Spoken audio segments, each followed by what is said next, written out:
Una vez que yo dejo de compartir pantalla, doctor Carlos, usted puede compartir desde su lap o desde su iPad sin ningún problema, nada más toma el control. Espero que sí sepa cómo, doctor.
Ok. Buenas noches a todos. Bienvenidos. Muchas gracias a todos nuestros médicos asociados que se conectan a esta videoconferencia. Para nosotros es muy importante que ustedes estén aquí. Quiero presentarles al doctor Ricardo Nani, que está aquí con nosotros. Adelante, doctor.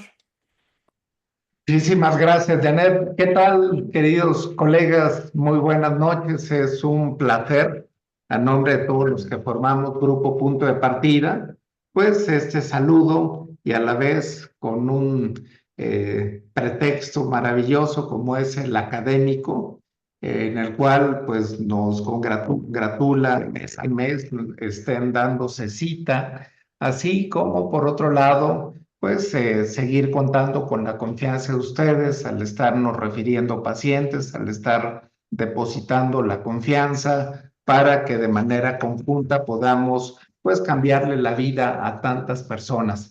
Bien, pues la noche de hoy es maravillosa porque contamos con un espléndido adictólogo de los más importantes a nivel nacional.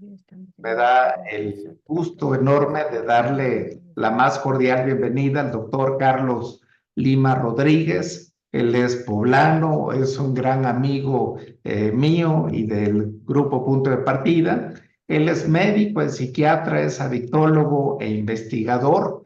Él se forma como médico cirujano y partero en la Universidad Popular Autónoma del Estado de Puebla, la UPAEP, y realiza la especialidad en psiquiatría en el Instituto Nacional de Psiquiatría, y tengo el enorme gusto y honor de haber sido su maestro en el posgrado de especialidad en el Instituto Nacional de Psiquiatría. Así que bueno, ya tiene muchos años que nos conocemos, el gran Carlitos. Él, por otro lado, tiene un posgrado en gestión de instituciones de salud en el ITAM, aquí de la Ciudad de México, y bueno, pues ha alcanzado grandes puestos a nivel estatal, como el secretario técnico del Consejo Estatal contra las Adicciones del Estado de Puebla, y además fue coordinador de programa de adicciones en la Secretaría de Salud Pública. Además, bueno, tiene una vasta labor como liderazgo en diversos proyectos de investigación, así como coordinador del proyecto de investigación en la Clínica de Trastornos Adictivos y del Laboratorio de Neurobiología Molecular y Neurobioquímica de las Adicciones del Instituto Nacional de Psiquiatría. Actualmente ya se dedica a la consulta privada en el proyecto Plenia Salud Mental y Emocional, en donde brinda alternativas de vanguardia con estimulación magnética transcraneal, y que bueno, pues él tiene esta gran bonomía de compartirnos hoy sus conocimientos en la actualización en ludopatía. Así que no le robo más tiempo a nuestro querido Carlitos, como Gracias, Doc. cercanamente estás aquí. Mil gracias y bienvenido. Muchas gracias. Muchas gracias, muy amable, Doc. Qué gusto saludarlos a todos. Muchas gracias por la invitación. Y bueno, pues vamos a empezar. Nada más, no sé cómo proyectarla. Vamos a ver cómo se proyecta. ¿Nos haces favor? Sí, claro. Doctor, ¿está en su lap o en dónde está? En el iPad. Nada más da compartir, doctor, y ya tiene, o sea, usted puede compartir, nosotros ya no estamos compartiendo pantalla. Ah, ya, le pongo compartir. Déjenme ver dónde está compartir. Pisa pantalla. Ah, ok.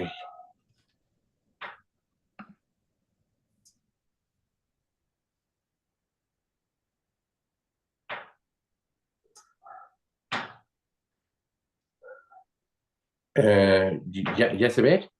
Ya, doctor, ya se ve, perfecto. Ah, perfecto. Bueno, pues ya, muchas gracias. Entonces, voy a ir pasando entonces la presentación. Sí se ve, ¿verdad? Me dicen porque no sé bien Sí, doctor Carlos, cómo nada se más, proyecta. por favor, si la puede hacer un poquito más grande para que se vea completa la pantalla. Sí, es lo que... ¿Así? ¿Está mejor? No sé cómo se hace. Aquí está. Ya, creo que ya. A ver. Está cargando. Ya, sí, sí, ¿verdad? Sí se ve mejor. Sí, perfecto, doctor, perfecto. Perfecto, ahora sí ya. Listo. Me faltaba expertise. Bueno, pues muchas gracias. Aquí les voy a compartir un poco de lo que estuve investigando también de ludopatía. Hace muchos años estuve haciendo algunos pósters de ludopatía ahí con el Doc Nani en la clínica de trastornos adictivos. Y bueno, pues recordar un poco que, bueno, pues el juego patológico es algo que ha estado de por sí, los seres humanos tenemos esta habilidad de aprender con el juego. Y ya sea que podamos aprender de forma aversiva con el castigo y el miedo o el dolor, o de forma lúdica y a través de la diversión, el entretenimiento y las cosas divertidas. Ambos estímulos se van a grabar mucho en el cerebro y van a tener una gran capacidad de grabarse pues estos estímulos para la repetición o la evitación del daño, ya sea si nos hizo bien, pues repetirlo, y si nos hizo daño, pues evitarlo, ¿no? Entonces, pues siempre las civilizaciones han convivido con esta parte del juego y la ludopatía, y bueno, pero recientemente, pues ya llegando a la parte contemporánea, pues hemos estado viendo, bueno, ya de hecho, desde antes, Fyodor Dostoyevsky ya había escrito una novela relacionada con los problemas de adicciones que tiene el jugador, ¿no? Que habla respecto a una persona que, bueno, pues tiene estos padecimientos de control en el manejo de las emociones y del control del juego.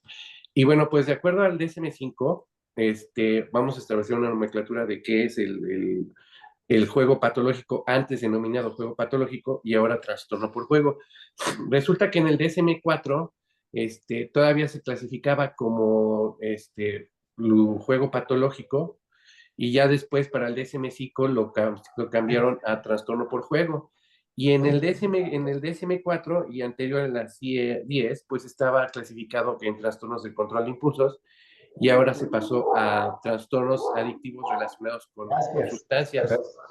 Entonces, pues se abrió un nuevo campo en el donde las adicciones no nada más tenían que ser respecto al consumo, sino también a la inyección de sustancias, sino también a conductuales, ¿no? Entonces, es una nueva categoría y una nueva forma de ver este concepto conductual.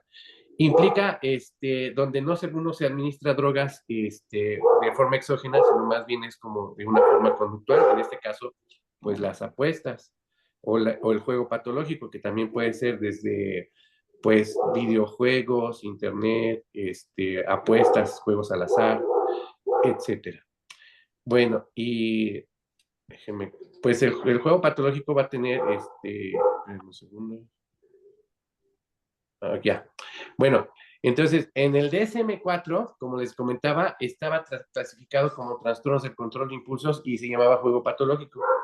En la CIE-10 era también trastornos del control de impulsos y estaba junto con tricotilomanía, cleptomanía y piromanía.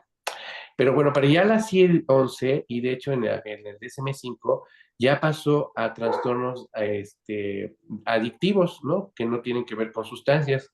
Y bueno, estos cambios se hicieron para tener una mejor como conceptualización del fenómeno y poderlo tratar mejor. Aunque ahora sabemos que el espectro del juego pues es un poco más complejo que solo adictivo, pero comparte varias cosas con nuestros constructos adictivos. Por ejemplo, preocupaciones frecuentes por el juego, por juegos de azar, con mayores cantidades, apostar mayores cantidades cada vez o arriesgarse cada vez más, con mayores cantidades o apostando cada vez más, como si fuera un fenómeno de tolerancia. Y además puede haber fenómenos como esfuerzos repetidos por controlar o bajar el consumo, pero no lograrlo, y esto genera irritabilidad, malestar, enojo, molestia, y además que deteriora el funcionamiento de la vida cotidiana. He de incluir que también ahora no solamente es como las apuestas, los casinos y el internet o los videojuegos, sino que también existen estos como ya más predisposición, por ejemplo, a las plataformas de internet o a los juegos de línea, que también pueden estar haciendo que esto pues empeore, ¿no? Además de que hay más diseños y todo eso para que la gente tenga más predisposición a estar consumiendo estos contenidos. Bueno, también parte del diagnóstico es que tiene criterios para dificultad, como para dejarlo, esto va a generar disforia, enojo, va a haber como los pacientes que tienden a mentir, engañar, manipular, como para seguir consumiendo, en este caso para seguir jugando o financiándose del juego, ¿no? Pedir dinero. Un cambio importante del DSM-4 al DSM-5 es que también se quitó esto de que financiarse a través de actividades ilegales. Entonces eso pues ya no, ya se le quitó porque bueno, pues pueden financiarse con cosas legales o ilegales. También se cambió el umbral para que tuviéramos un mejor control y disminuir como falsos negativos. Entonces se redujo de 10, que se tenía que tener por lo menos 5 ítems positivos, pasó de 9 a 4 ítems positivos para que se pudiera clasificar como positivo el trastorno por juego. Se cree que este nuevo umbral mejora la precisión y clasifica y reduce los falsos negativos. Eh, pero, bueno, también tenemos otros umbrales del trastorno. Por ejemplo, el juego pasó de 9 a 4 criterios.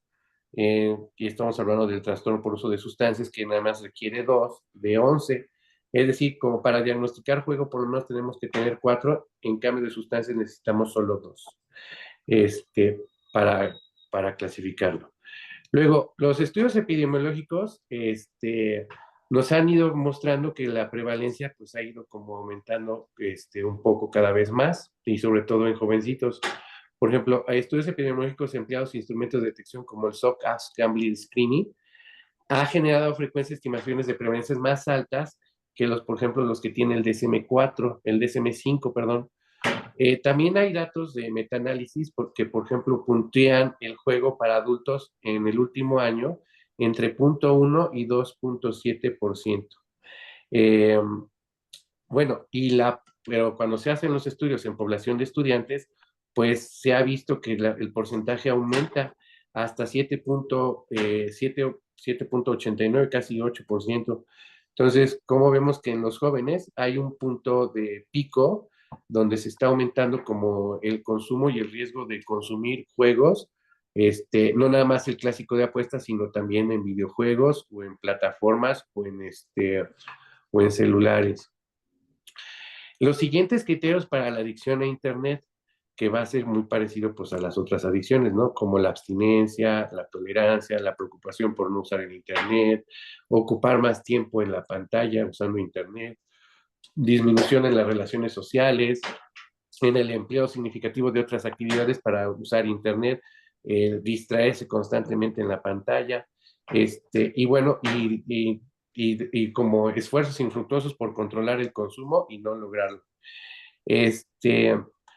Sin embargo, ya cuando estudiamos, por ejemplo, ahorita más adelante vamos a ver unas diapos que cuando veamos, por ejemplo, algunos rasgos de personalidad, pues sí vemos algunas diferencias importantes en la habitación al riesgo de los jugadores que tienen adicción al azar versus los que tienen adicción por ejemplo, a videojuegos.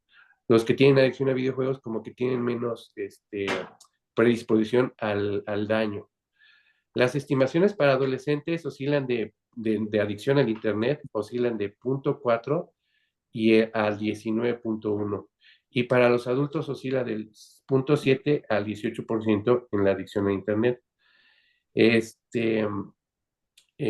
Bueno, para los problemas con videojuegos, en la población de chavitos, adolescentes, hemos visto que oscila de 4.2 a 20% el riesgo de adicción. Y en los adultos, el riesgo de abusar de videojuegos está más o menos en el 11.9%. O sea, sí vemos otra vez aquí que los jovencitos y los chavitos tienen como mayor riesgo de empezar a consumir, pues, desde videojuegos, plataformas, internet, y ya después pasarse cosas como juegos de azar o casinos. Por definición, pues el trastorno, pues consta de continuo juego a pesar de las consecuencias negativas.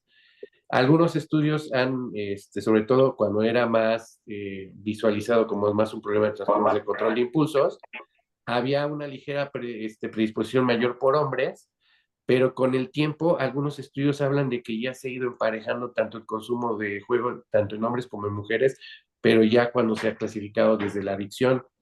Es progresivo, es crónico, y algunas estimaciones, por ejemplo, este es cuando se clasificaba como trastornos de control de impulsos en Estados Unidos, estaba más o menos entre 1 a 3.4% de la población. Eh, Luego, ya estudios ya clasificados el juego patológico ya como trastorno de juego en el DSM-5. Hay un estudio con una muestra muy grande, fue de los datos de Encuesta Nacional de Comorbilidad de Estados Unidos. Tuvo una muestra de 9.282 encuestados. Aquí ya estamos hablando que estaba clasificándose como en el DSM-5 ya como adicción. Aquí se encuentra que más o menos el 0.6 de los encuestados cumplían criterios para juego con trastorno ya de por vida. El 2, el 2.3% informó que al menos un criterio inclusivo. De estos pacientes, el 96% cumplían criterios para al menos otro trastorno psiquiátrico alguna vez en la vida, y el 49%, casi la mitad, había sido tratado por alguna enfermedad al menos en el último mes. O sea, la comorbilidad psiquiátrica pues es altísima, ¿no? Y también se ha observado altas tasas de comorbilidades o concurrencias con otros trastornos, en especial con trastornos por consumo de sustancias y algunos trastornos conductuales, ¿no? Más o menos se sugiere que existe un alrededor del 57.5% en el trastorno de juego y el uso de sustancias o trastorno por uso de sustancias. Entre, entre las personas que tienen Dios, substance use disorder o trastornos por uso de ludopatía. sustancias, la probabilidad de juego o trastorno por juego se eleva casi 3 veces más. Por el contrario, la probabilidad de trastornos por consumo de alcohol se cuatriplicó cuando había trastornos por juego, cuando estaba trastorno presente. Entonces, de hecho, si han visto pacientes en la clínica con juego patológico, trastorno por juego, sí habrán visto que muchos sí le entran duro al alcohol, son bastante borrachones. Y bueno, pues el riesgo de otros trastornos aumenta un montón. Las muestras clínicas, eh, han presentado el riesgo que tienen con trastorno por uso de sustancias, que es el más común, también con trastornos de conducta. Hay otro estudio que muestró más o menos 2.453 estudiantes universitarios, que cumplían diagnóstico para diagnóstico para adicción a Internet, y tenían el doble de probabilidades de abuso al alcohol de forma dañina. Este, y vemos otra vez que los jovencitos están empezando a consumir otra vez Internet, en este caso Internet, pero además abusando con el alcohol. Eh, bueno, entonces estamos viendo que las adicciones conductuales comparten de alguna forma fisiopatología con trastornos por uso de sustancias. Entonces, por ahí hay como circuitos del cerebro involucrados, tanto en la toma de decisiones como en la planeación y la expectativa de la recompensa. El trastorno por juego también coincide con otras afecciones psiquiátricas, sobre todo en pacientes también de mayor edad, y se ha visto, por ejemplo, trastornos del control de impulsos, trastornos del ánimo, trastornos de ansiedad y trastornos de personalidad, que en especial los trastornos del clúster B, que tienen con el control de impulsos, y el C, de ansiedad, que también algunos como que pueden jugar como para ansiedad. Se ha sugerido que los trastornos del estado de ánimo y la ansiedad podrían ser previos a los juegos. Entonces, pero también algunos estudios longitudinales sugieren que pues es al revés, ¿no? Que entonces el paciente, el sujeto que tiene trastorno por juego, eventualmente va a empezar a presentar trastornos depresivos, ansiosos o algún otro trastorno psiquiátrico. Y la verdad es que es una cosa bidireccional. Habrá pacientes que empiezan con trastornos emocionales y empiezan a jugar, y habrá otros que empiezan a jugar y eventualmente empiezan a presentar trastornos emocionales por la pérdida de control, la pérdida económica, los problemas en casa o económicos, o los problemas relacionados a la pérdida de dinero o el control del juego, o el tiempo invertido en el jugar. Este, eh, ok, bueno, aquí vemos entonces como las altas tasas en trastornos de ánimo en más o menos se calcula del 34-76%, de ansiedad entre el 13 al 40%, y el uso de sustancias de un 25 hasta 63%. En un promedio estamos hablando de que la mitad al menos va a usar de algún tipo de sustancias. Y de los trastornos de personalidad, como les decía, pues están los más del clúster B, en especial trastorno límite, trastorno antisocial, algunas veces evitativos, el trastorno por déficit de atención y hiperactividad, que es uno de los que también tienen mayor comorbilidad, y trastornos de control de impulsos, que están relacionados a cleptomanía, piromanía, tricotilomanía.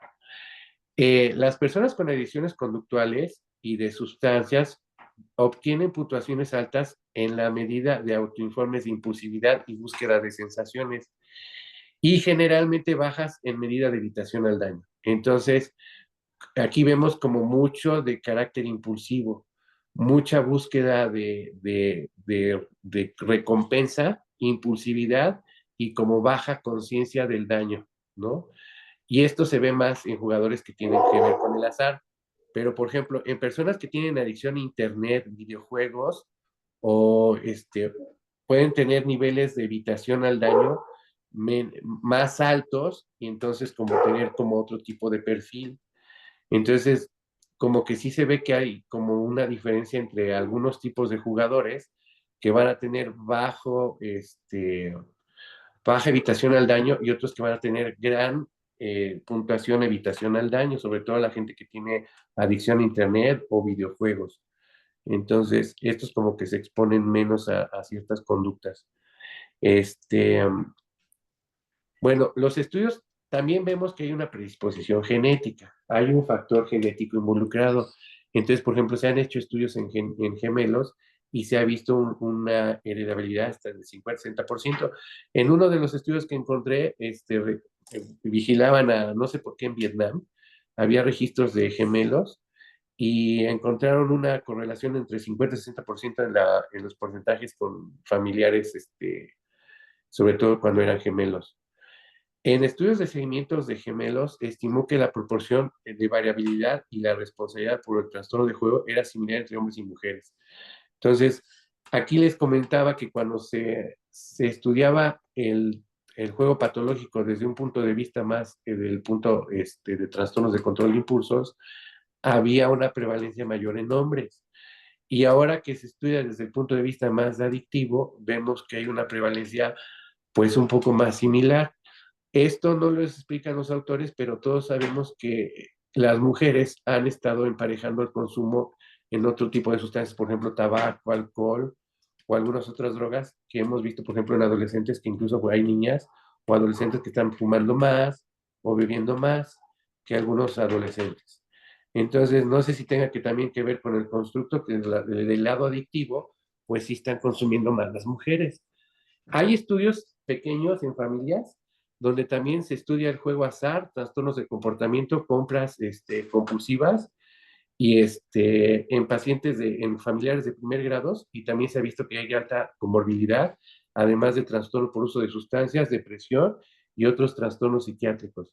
Entonces volvemos a ver que hay como una correlación de que en esta dificultad de controlar los impulsos en la planeación, y además en la disregulación emocional que los lleva a tener depresión y ansiedad. Entonces aquí un poco que a veces uno no sabe si empieza uno primero, en este caso el juego, o los problemas mentales. Por ejemplo, Shah y colaboradores en un estudio con gemelos reportó evidencia de transmisión genética, pero en los hombres. Black y colaboradores mostraron familiares de primer grado con juego patológico, presentaban altas tasas de comorbilidad con uso de sustancias. Reporte de estudios en familias de Beck y colaboradores también sugieren juego patológico se presenta abuso de sustancias y trastorno antisocial. Mucho del trastorno de control de impulsos. En otros estudios no se observó ninguna correlación con trastornos obsesivo compulsivos. En un estudio similar de Steen y colaboradores encontraron asociaciones entre personalidad obsesiva y juego patológico. Sharon y colaboradores en otro estudio de corte de gemelos mostró juego patológico estaba asociado con una disminución significativa en la calidad de vida. Estas asociaciones pueden ser explicadas por la genética y medio ambiente.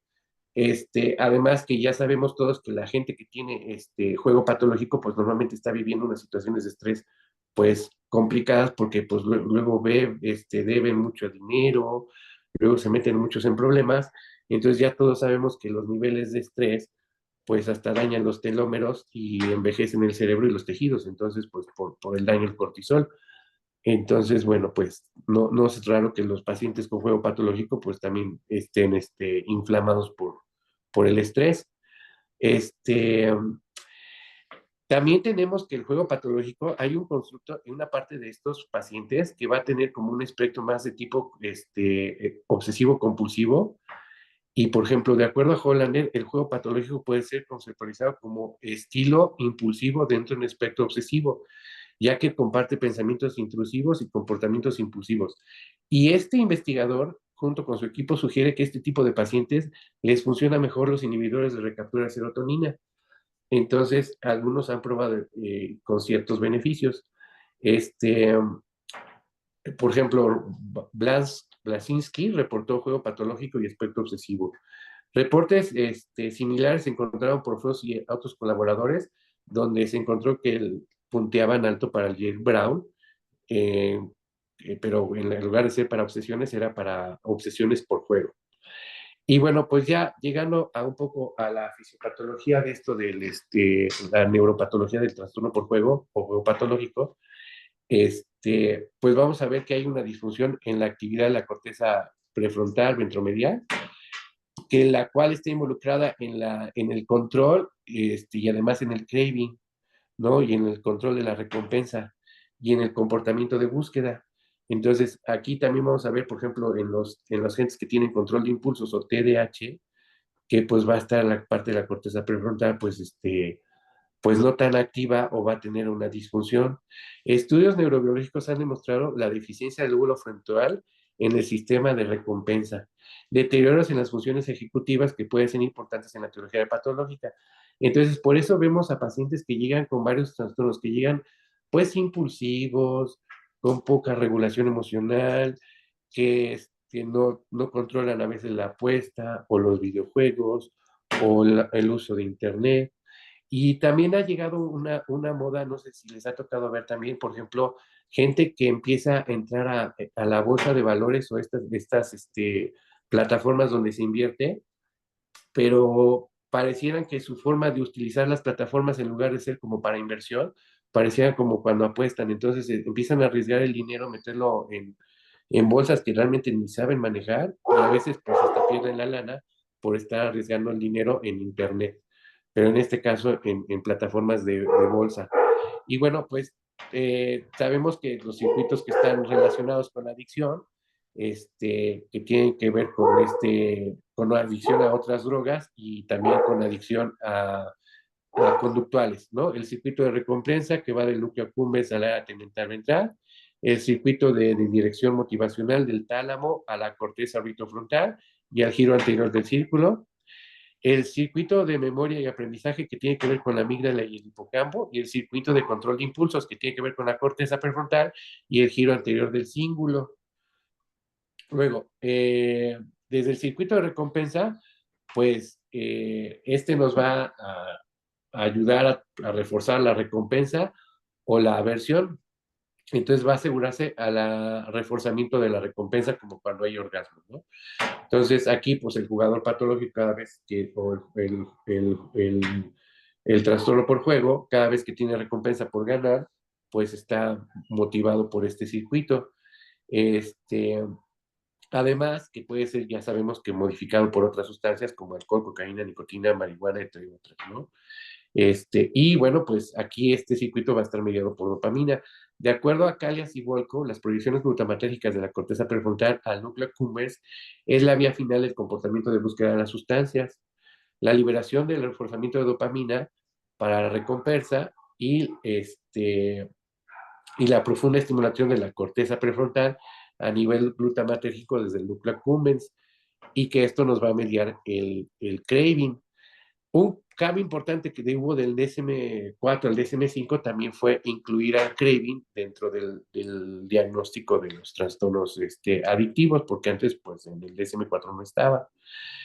Dentro de estos circuitos de motivación, las proyecciones a la corteza prefrontal, pues nos van a llevar a tener este comportamiento de búsqueda y la necesidad de recompensa. Bueno, cuando la activación del circuito del tálamo órbito frontal de giro del cíngulo anterior activa de forma normal y apropiada todas las decisiones cuando es adecuada la suspensión de la respuesta recompensa. Circuito importante de toma de decisiones, incluyendo las consideraciones futuras y comportamiento de recompensa. Bueno, llegando al circuito de memoria de aprendizaje. En esta área, pues vamos a tener que el cerebro va a aprender las cosas que le hacen bien y las cosas que le hacen aversión. Entonces, las va a aprender mucho el cerebro. Entonces, aquí vamos a tener, por ejemplo, los estudios de Galton y Volkow, que nos hablan respecto al craving y la asociación que está ligada al recuerdo y a la sensación de placer que pueda producir esta memoria relacionada con el craving y el placer que generó la sustancia o el juego en este caso. Por ejemplo, Merchant mostró que los pacientes que tenían daño en la amígdala tenían deterioro en el desempeño de pruebas de juego, así como más dificultad en el control. Bueno, circuito de control de impulsos. Algunos estudios de resonancia magnética hemos encontrado como hipofunción de ciertas áreas del cerebro, como la área ventromedial, y otras áreas. Dentro de los neurotransmisores involucrados, pues vamos a tener varios neurotransmisores involucrados en el juego patológico.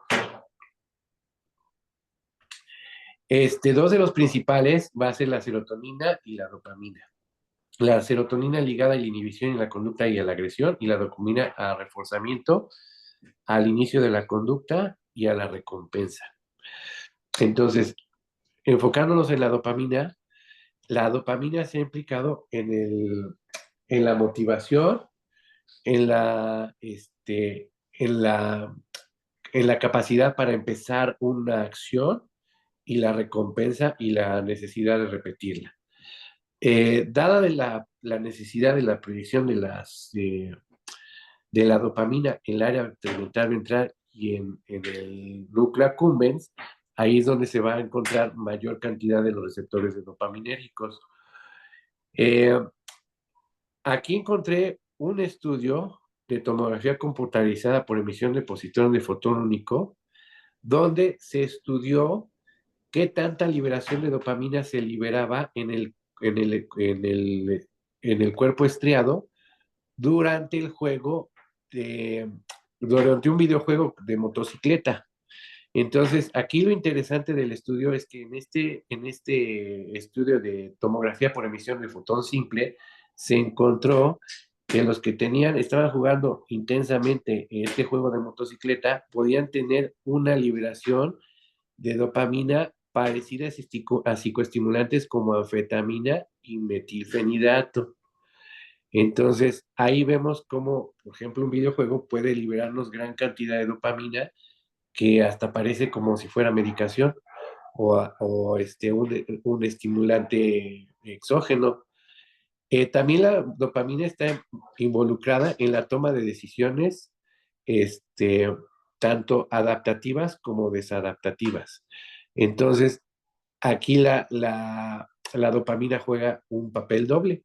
También se ha visto que cuando pacientes tienen dañado los circuitos dopaminérgicos por Parkinson, se ha visto jugadores de novo cuando empiezan con Parkinson, gente que empieza con Parkinson y de repente empieza a tener como esta conducta de juego descontrolado o patológico.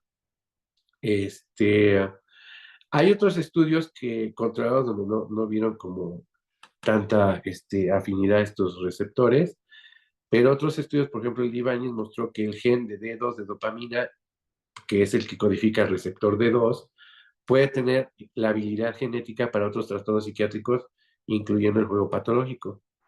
De manera similar, los individuos con trastorno por uso de sustancias tenían reducida el receptor D2 y D3 en el cuerpo estriado también se ha observado en adicciones al Internet en humanos y en ratones con obesidad.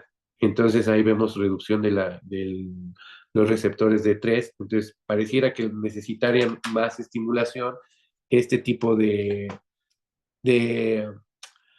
pues de variantes genéticas para tener la misma estimulación placentera. Por ejemplo, las ratas obesas, pero no las delgadas, tenían los receptores D2 regulados a la baja y su consumo de alimentos apetecibles era resistente a la interrupción por estímulos condicionados a la aversión. O sea, seguían comiendo a pesar de la aversión. Eh, en el mismo estudio también se encontró la eliminación, bueno, en este mismo estudio también se eliminó por knockout con un virus que es el antivirus, el receptor D2 en los cuerpos está estriado y se observó un acelere en el desarrollo de la necesidad de recompensa similar a la adicción. Entonces ahí vemos como también, como cuando hay bajos receptores, menores niveles de receptores de D2 y D3, los sujetos que tienen estas características genéticas o estas variantes genéticas van a tener una mayor predisposición a tener problemas en el control de adicciones y de juego.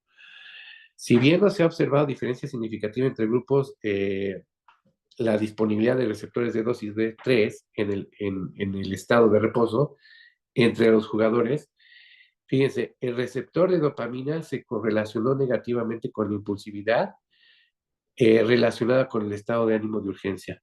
Dentro del cuerpo estriado, dentro del cuerpo estriado se correlacionaba positivamente con la gravedad al juego. Entonces, otra vez vemos como la alteración de estos receptores va a darnos como alteración en la necesidad de recompensa y el control de impulsos. El papel de la dopamina en el trastorno de juego sigue siendo debatido, pero un modelo basado en estudios de ratas y humanos sugiere que diferentes funciones para los receptores de dopamina D2 y D3 y el D4. Entonces, y bueno, pues ya todos hemos visto que la relación que tiene que ver con las adicciones de los receptores de dopamina 2 y 3 para las adicciones a sustancias. Ahora, con respecto a la serotonina, existe evidencia de las adicciones conductuales y cómo está relacionada la serotonina con estas conductas de emoción y motivación y comportamiento de inhibición. La desregulación de serotonina puede mediar inhibición de comportamiento de impulsividad. Entonces, cuando tenemos pacientes que tienen más un espectro impulsivo relacionado al juego, más que adictivo, pues estamos hablando más en una relación a una disregulación serotoninérgica. Por ejemplo, se ha visto que pacientes que tienen niveles reducidos del, la serotonina, de la enzima del ácido 5-hidroxiindolacético en el líquido cefalorraquídeo, tenían más riesgo o tenían más predisposición de juego patológico. Bajos niveles de la monoamina oxidasa podían llevarnos a mayor cantidad de serotonina y tener una alteración en la capacidad de jugar. Bueno, aquí otro estudio que habla del ligando de la afinidad receptor B1 y con la correlación de la gravedad del juego. Bueno, esto es lo mismo, ¿no? Los niveles de 5-hidroxiindolacético y la actividad de la monoaminoxidasa en las plaquetas. Sabemos que la actividad de la monoaminoxidasa de las plaquetas está relacionada también con la monoaminoxidasa del cerebro. Y bueno, normalmente este tipo de neurotransmisores los vamos a ocupar para ayudar a pacientes que tienen más espectro compulsivo del juego. Luego al sistema opioide, que está relacionado con la recompensa, el placer y el dolor, y la urgencia del juego, que también puede ser un target o un objetivo para tratamiento, ¿no?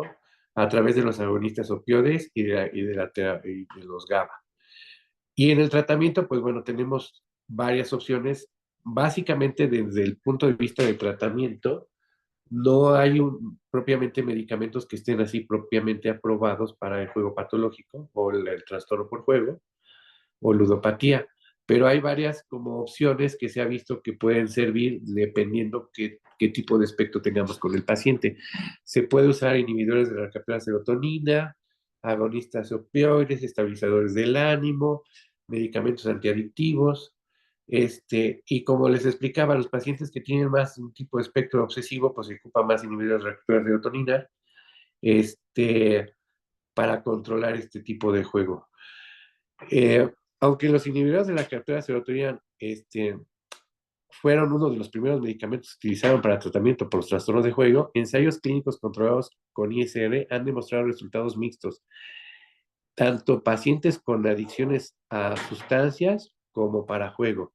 De repente, como que algunos tienen mejor eficiencia que otros. Por ejemplo, se sabe que la fluvoxamina y la paroxetina tuvieron mejor efecto que el placebo en los ensayos clínicos para controlar un poco las ganas de jugar, pero no se encontró con otros antidepresivos. Por ahí hay un estudio que dice que el citalopram, pero hay otros estudios que dicen que no, entonces esos son contradictorios. Aquí está, el citalopram y otros ISR se encontraron efectivos para reducción de síntomas de trastornos, pero de hipersexualidad en hombres homosexuales y bisexuales. Y entre las personas con trastornos adictivos no se encontró ninguna mejoría.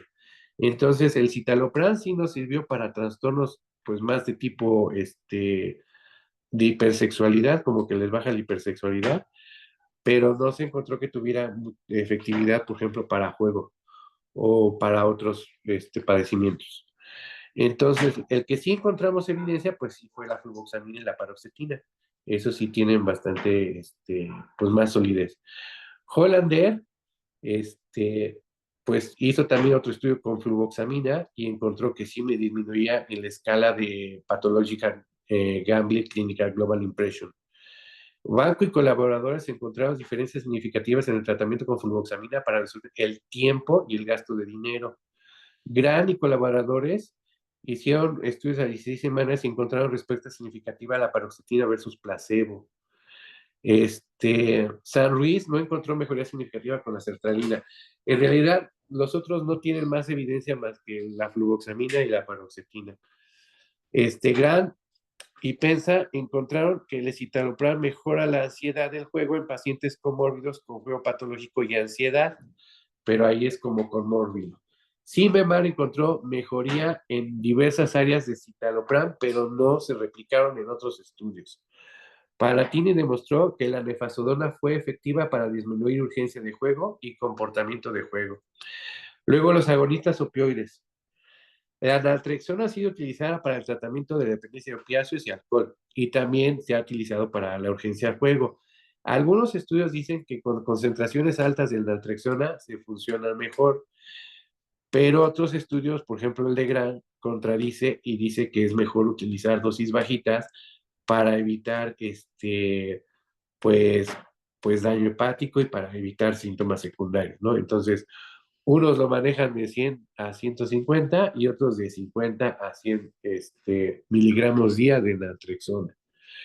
Luego, estudios de doble ciego sugirió la eficacia de la naltrexona para reducir la intensidad de los impulsos en apostar y también redujo los pensamientos del juego y los comportamientos de juego. Y también redujo la necesidad de impulso. Estos hallazgos se han replicado en estudios grandes a lo largo, ¿no? Y se ha visto que efectos positivos, que también pueden persistir después de la suspensión de la naltrexona. Entonces, esto pues es como pues algo que nos puede ayudar porque se sabe que incluso después de suspender la naltrexona, se mantiene el efecto del tratamiento un rato. Como les contaba, hay estudios que dicen que necesitamos dosis altas de 100 a 200 miligramos de naltrexona para reducir con éxito síntomas de trastorno de hiperactividad y compulsión a compras. Sin embargo, otros estudios sugieren que las dosis bajas, por ejemplo, 50 miligramos de naltrexona, son suficientes para para evitar efectos adversos. En este caso estábamos hablando de hipersexualidad y de compras. Algo interesante que también estábamos leyendo es con respecto a los alimentos. La investigación preclínica sugiere que altas dosis de agonistas opiáceos como la naloxona aumentan el consumo de azúcar y los síntomas de abstinencia similares a opiáceos. Entonces eso hay que tenerlo en consideración.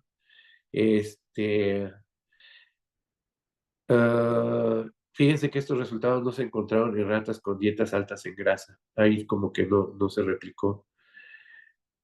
Ah, bueno, no hay estudios que yo haya encontrado que de naltrexona con alimentación, pero pues creo que es un área de estudio. Luego, los estabilizadores del ánimo, por ejemplo, los tratamientos con glutamatérgicos han mostrado pues prometedor en ensayos clínicos. La N-acetilcisteína mostró una eficacia preliminar tanto en agentes independientes junto con tratamientos conductuales. El topiramato no mostró ninguna diferencia con respecto al placebo, entonces como que ahí no ayudó mucho el topiramato. Y bueno, otros medicamentos utilizados, por ejemplo, el bupropión, que ya sabemos que ayuda a la liberación de noradrenalina y dopamina. Y bueno, pues ha sido como un poco el bupropión como que algunos estudios se ve que sí ayuda y otros como que no. Un poco que se vio que el bupropión puede ayudar un poco a resistir las ganas de jugar o la tentación, probablemente por la liberación de dopamina. Bueno, en otros estudios, por ejemplo, algunos investigadores llegaron a comparar este tipo de impulsividad con la bipolaridad. Por ejemplo, Palatini describe rasgos clínicos similares entre el juego patológico y el trastorno bipolar. Él argumenta que tienen rasgos como impulsividad, toma de decisiones riesgosas, cambios de estado de humor, pobre juicio, pensamientos de grandiosidad, etcétera.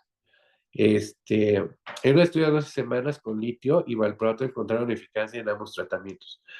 Porque, bueno, pues también probablemente les controla la impulsividad. Hollander estudió pacientes con juego patológico y mostraron mejoría en el tratamiento con litio.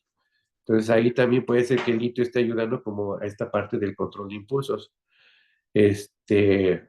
Bueno, subtipos de juego. Entonces, aunque está clasificado dentro de los padecimientos adictivos, pero hay algunos investigadores que sugieren que los podíamos dividir más entre impulsivo, obsesivo compulsivo y adictivo para tener un mejor control y una mejor medicación, tomando en cuenta que no hay un medicamento propiamente específico para este tipo de padecimiento, pues nos vamos a apoyar de la clínica para ver qué rasgos particulares tiene este sujeto para poderle dar un tratamiento.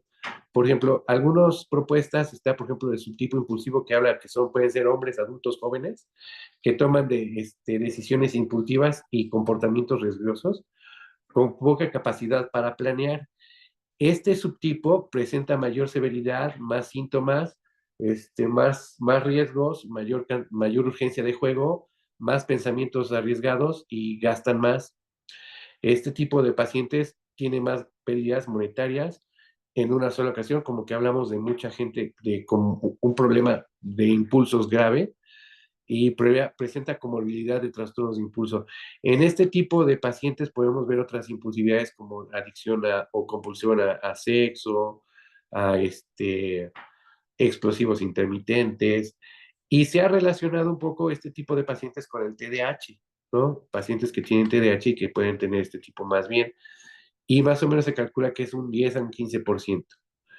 Este tipo de impulsivo, estamos hablando de una disfunción en la parte frontal y del sistema de recompensa y de disfunción ejecutiva. Se ha visto que se propone que para este tipo de pacientes nos podría servir litio, ácido valproico, la motrigina o hasta el topiramato. Este subtipo impulsivo ha mostrado ser efectivo en el tratamiento de conductas impulsivas. Palati y colaboradores sugieren que puede iniciarse estabilizadores por 8 semanas junto con ISRs o inhibidores de la recaptura de noradrenalina, como nefazodona y trazodona. En este tipo de pacientes no se recomendó uso de la naltrexona ni la nafazolona porque pues, no se vieron como mejorías. En el subtipo obsesivo compulsivo se propone que este tipo predomine en mujeres y inicia a mediana edad. Son este tipo de que se habla de mujeres que a lo mejor están solas, de mediana edad, que a lo mejor están aburridas, un poco deprimidas, un poco ansiosas, que a lo mejor están un poco si no bien están bien deprimidas, pero o no tienen un diagnóstico claro de depresión, pero no están como motivadas y a lo mejor pueden presentar más tipo como distimia. Entonces, este subtipo se relaciona con un poco lo que se llama el alcoholismo tipo A y se supone que este tipo tiene un poco menos de severidad, consume un poco menos y tiene un poco menos de consumo de alcohol y puede mejorar con los inhibidores de la captura de serotonina. Hay algunos estudios que dicen que más o menos que puede aproximarse un 20-25% de los jugadores que tengan este tipo de subtipo de comportamiento de juego patológico. Luego está el tipo adictivo, que es el de mayor porcentaje, que más o menos se calcula entre el 50 y 60%, y bueno, pues que tiende a ser impulsivo, inestable, a consumir alcohol, otras drogas, a tener deterioro de las funciones ejecutivas, a meterse en problemas. Y este tipo de pacientes, pues, se sugiere tipo de tratamiento, por ejemplo, como más tipo adictivo, por ejemplo, bupropión, naltrexona, hay que tener cuidado con el tratamiento con lo de las enzimas hepáticas, sobre todo si están abusando de alcohol. También en los últimos estudios también curiosamente, se han salido unos últimos estudios donde hablan de que la dieta industrializada está produciendo más problemas de cirrosis y aumento de enzimas hepáticas que en algunos casos que el propio alcohol. Entonces, bueno, eso también hay que tener en consideración. La dieta. Bueno, entonces aquí tenemos como un poco la clasificación, el subtipo adictivo, el subtipo impulsivo y el subtipo obsesivo compulsivo. Y bueno, son un poco una gráfica de cómo se podría ir subdividiendo el trastorno y qué tratamiento le podríamos dar. Por ejemplo, al impulsivo, pues podríamos iniciar estabilizadores del ánimo, litio, valproato, la motrigina. También se puede utilizar inhibidores de la captura de serotonina o de noradrenalina. Y bueno, no se sugiere naltrexona. Al subtipo compulsivo, pues podemos iniciar con inhibidores de la captura de serotonina. Si no responde, pues podemos utilizar estabilizadores de ánimo. Y si no, pues se sugiere naltrexona. Y al subtipo adictivo, pues sí se sugiere directamente medicamentos que son más para adicción, como el bupropión o la naltrexona, nalmafene. Y si no, pues también utilizar inhibidores de la recaptura de serotonina. He de hacer mención que también dentro de los juegos, entre los trastornos de juego también se ha visto un aumento de la prevalencia de los juegos por plataformas o videojuegos. Y recordemos que para el 2021, en la CIE-11 y en la Organización Mundial de la Salud, pues ya se clasificó al videojuego como también un trastorno patológico que puede generar adicción. Y aquí tenemos un nuevo problema porque las empresas y compañías pues diseñan todo para que los juegos, las plataformas sean entretenidas, llamativas y uno quiera estarlas jugando, ¿no? Entonces aquí viene otro asunto, que pues entre los programadores, el diseño, los algoritmos que nos van a llevar a estar consumiendo. Entonces, por eso hemos visto también un repunte en problemas adictivos, pero era en jovencitos o en chavitos que tienen como que ya cada vez se empiezan a puntear más como vimos en las estadísticas, para juego, en este caso puede ser para videojuegos, para internet, para juegos de internet y posteriormente para juegos de azar, ¿no? O de casino. Entonces, pues es un poco las propuestas de la clasificación que pude encontrar y no sé si tengan alguna duda, alguna pregunta respecto a la presentación.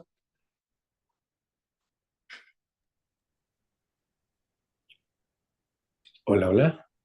Sí, Pues yo. muchas gracias. Aquí está Luis. Adelante, por favor. Pues antes que nada, felicitarte, doctor Lima, por la ponencia tan abundante de información, tan vasta, tan bien documentada. Muchas gracias. Creo que en 30 años de ir a congresos no me ha tocado ver en ningún congreso una ponencia tan completa de este tema. Y es que precisamente es un padecimiento como muy variable, yo creo, muy diverso, muy difícil o sea, como que en un momento de la vida del paciente con un trastorno grave de personalidad, con trastornos adictivos, Sí, y sí hace un pico muy importante en el que se vuelve el diagnóstico principal sí, sí, y que casi siempre tiene, pues, independientemente de decir tocó fondo o no tocó fondo, en su vivencia personal del paciente, sí, pues la mayoría tienen alguna especie de desenlace catastrófico, sí, ¿verdad? sí. Este, Sí, ahorita les ajá. cuento dos historias muy buenas de esto. No, me encantaría escuchar si tienes alguna Sí, pues mire, vivencia, algún ejemplo clínico. tengo dos historias no bonitas, en realidad son tristes, pero es un poco como la conceptualización. Miren, alguna vez me llegó un paciente al consultorio, muy, muy derrotado, muy triste, muy angustiado, y pues hasta a mí me pegó porque me dijo, doctor, es que mire, dice, fíjese que yo soy jugador patológico. No soy ludópata, me he metido mucho en problemas, dice, y ya, pues empecé a gastar lo que no, y me metí con quien no debía. Y entonces, pues aposté con quien no debía, y entonces, pues, perdí. Dice, entonces, pero lo malo, doctor, es de que para que pues, para que no mataran a mi familia ni a nadie, pues tuve que recurrir a que vendieran mis papás su casa, su carro, mis hermanos. Entonces, pues, dejé a todos en la calle. Dice, doctor, y estoy muy triste y muy desesperado. Dice, y mire, no me mato porque si ya me jodí a la familia, quitándole hasta su casa a mis papás y su carro y ya no tienen dónde vivir, dice, el último que faltara es que yo me matara. Y yo la verdad me quedé como frío, dije, no, pues pobre canijo, ¿no? O sea, como, dice, nomás no me mato porque ya es mucho que hasta mis papás ya los dejé sin casa, sin carro, en la calle, y además ahora sin hijo. Y entonces la verdad sí, sí me generó una impresión. Y luego aquí en la ciudad de Puebla hay pues hay una familia de mucho dinero que hace rascacielos. Entonces, no sé si sepan, pero Puebla, hasta hace 2 años era la tercera ciudad con más rascacielos. Ahorita creo que ya se está emparejando otra vez Guadalajara, pero, y hubo un momento en que Puebla era la tercera ciudad después del DF, Monterrey, seguía Puebla. Y les cuento esto porque uno de estos que hacen los rascacielos, que tienen varios, este, un sobrino tenía juego, ludópata. Y, y fue la noticia porque se mató. Entonces, todos nos enteramos porque se mató el chavo. Y luego nos enteramos que ya había vendido, como pues, son ricos, ya incluso le habían prohibido la entrada a Las Vegas. Y después se metió en muchos problemas porque empezó a vender, por ejemplo, como son constructores, empezó a vender departamentos hasta 3 o 4 o 5 veces a diferentes personas y se metió en una serie de problemas horribles y ya no aguantó y lo que decidió fue matarse. Y pues dije, pues ¿de qué importa tener tanta lana si no se pudo componer este chavo a pesar de lo millonario que era? Y entonces esas dos historias como que sí, sí me impactaron porque pues a veces no importa qué tanto dinero tengamos, porque cuando a veces la enfermedad es muy fuerte, pues a veces no hay nada que nos salve. Y bueno, pues esa era la que quería compartirles. Muchas gracias, Carlos. También un saludo especial ahí a nuestros adictólogos que están conectados, Jimena Soto, Sara Infante, Perla Díaz Infante, Raúl Martín del Campo. Qué alegría que estén aquí y sobre todo compartir. Ahora las tendencias actuales es la sublimación a través del trading y hay gente que se está a horas y dice que está haciendo lana, pero no es un juego, sino están ahí apostando y están en la bolsa de valores, y etcétera. Pues es como la sublimación, pero pues finalmente estamos frente a esto. Yo creo que lo importante fue esta clasificación entre el obsesivo, que entrarían los jovenazos que no sabían nada del juego y de un solo golpe le dieron y son pérdidas bárbaras con TDAH, consumo de alcohol, versus las mujeres, 40, 50, 60 años, coloquialmente viudas, quedadas, divorciadas, con un vacío y que se van al jack y entonces tratan de representar el día que jugaron y entonces si llegas y bueno, pues nadie te hace caso y llegar y señora de mi alma, pase usted. Sí, Todos ahí exactamente. encantados en el jack, todo el día la Exactamente. señora con su maquinita. Y bueno, pues de ahí es muy interesante, Carlos, cómo lo fuiste narrando por aquí. Preguntas, comentarios de otros colegas, bienvenidos. Adelante, doctor Emanuel Sarmiento está aquí levantando la mano. A ver, el maestro Sarmiento. También está Jacqueline y bueno, tantas personas, amigas y muy queridos. Oye, sí, qué bonito. Un abrazo. Hola, Carlito, qué abrazos. Qué gusto saludarlos. Y Carlos, de estos dos casos clínicos que nos contaste, pues es muy interesante y quería yo hacer un comentario sobre estos casos clínicos y además tener una pregunta para ti, a ver si me puedes pues ayudar un poquito a aclarar esta duda. El, el comentario sobre los casos clínicos que contestas es muy interesante, puesto que leía yo una revisión hace ya algún par de años que vino esta revisión por un grupo importante de ahí de coreanos o chinos, no recuerdo bien, Carlitos, pero bueno, pues ya ven, Sí, están muy metidos, ¿no? En Asia con este tema del juego patológico y había una revisión sistemática sobre el incremento del riesgo suicida en personas con juego patológico o ludopatía. ajá, Y era muy complicado lo que ellos planteaban en su artículo, puesto que eh, pues había que controlar factores como la depresión, em, y cualquier otra psicopatología. Sin embargo, lo que llama la atención aquí y que parece que es lo que tú nos comentabas con tus casos clínicos, que cuando se comparó todos los factores relacionados con estos jugadores, el principal factor de riesgo, más que la depresión, eran sí, problemas financieros. Es el sí, principal factor de riesgo para que un jugador patológico cometa suicidio, perdón. sí, En segundo lugar, aparecía la abstinencia, o sea, ellos medían la abstinencia en el jugador patológico y después del problema financiero, la abstinencia era el segundo factor de riesgo más importante para que ellos cometieran suicidio en algún momento. sí. De ahí parte mi pregunta, amigo. Eh, bueno, pues esto que nos presentas hoy es el más claro ejemplo, la prueba más fehaciente de que el juego patológico es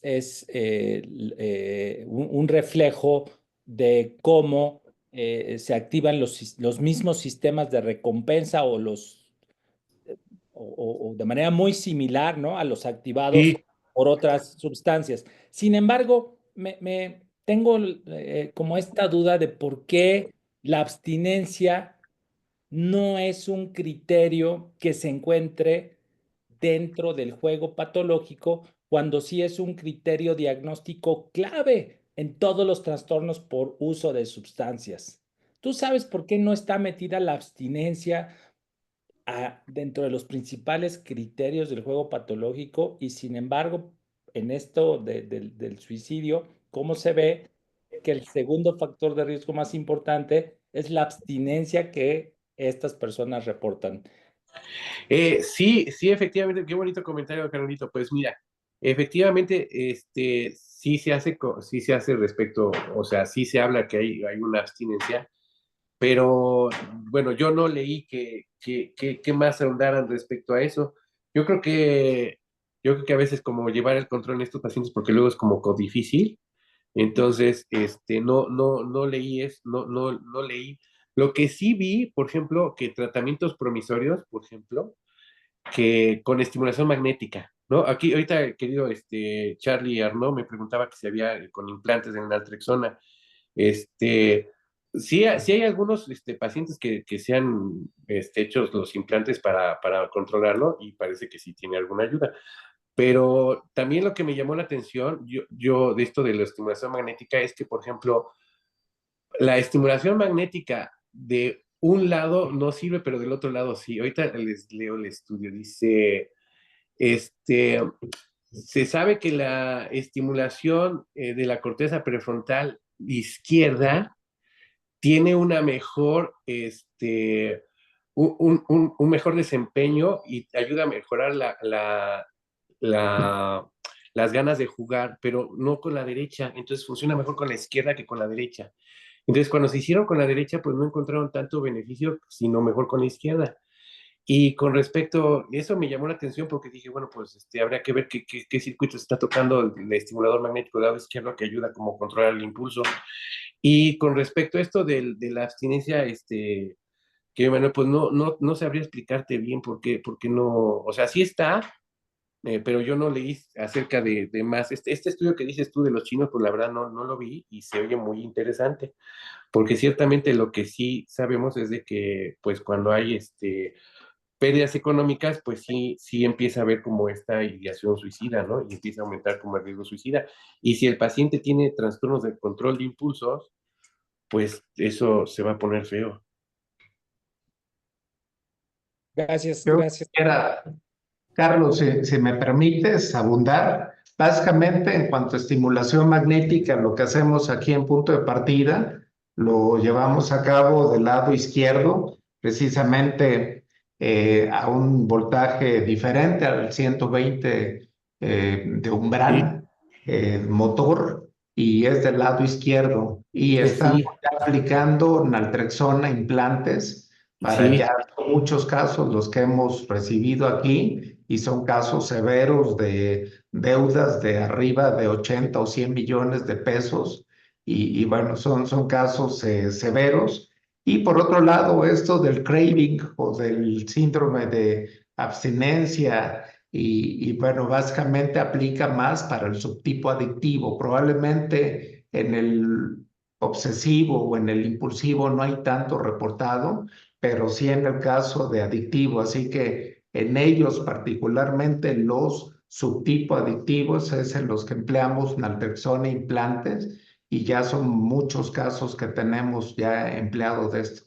Así que, pues, Pues muchas muchas gracias gracias. porque andan a la vanguardia de los tratamientos. Aquí estamos a la orden, y bueno, pues ya llevamos años tratando a muchos ludópatas por aquí. Evidentemente, casi siempre, en el 90% hay comorbilidad. Nos ha tocado desde casos muy fáciles como el maníaco que se puso generoso y dilató, hasta otros más complejos que por más que le buscas abajo en las piedras, pues ya de manera secundaria se empezaron a deprimir y cosas así, pero Ajá. son casos raros, pero también los hay, los puros. Y bueno, pues yo quisiera agradecerles a todo. Janet, ¿gustas compartirnos qué vamos a hacer el siguiente mes de una vez, aprovechando? Sí, claro. Les voy a compartir y les quiero dar una noticia a todos nuestros médicos asociados que el próximo mes, el 30 de marzo, vamos a tener una conferencia en el Teatro Libanés de la conexión